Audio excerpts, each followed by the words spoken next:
Rüya yemek tariflerinden Islak Kek Tarifi.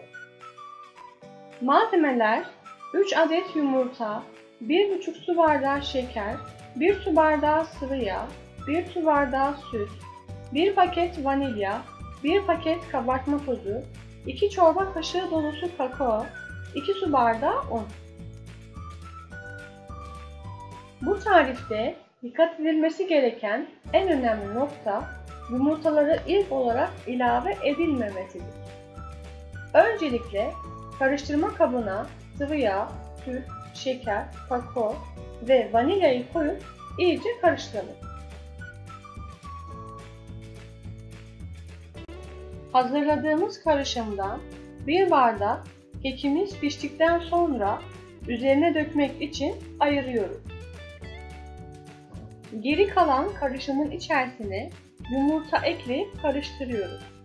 Son olarak un ve kabartma tozunu elek yardımı ile karışımın içine ekleyip karıştırıyoruz.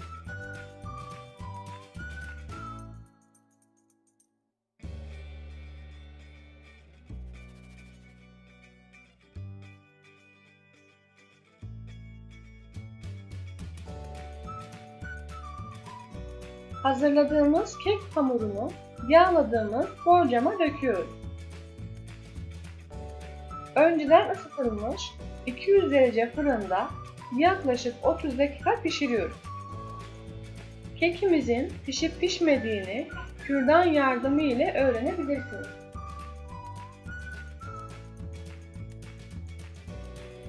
Pişen kekimizi 10 dakika soğuması için bekletiyoruz.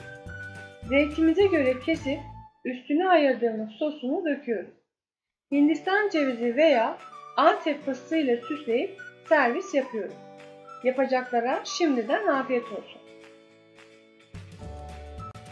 Videolarımızı beğeniyorsanız beğenmeyi, yayınlanacak diğer videolarımız için abone olmayı unutmayın.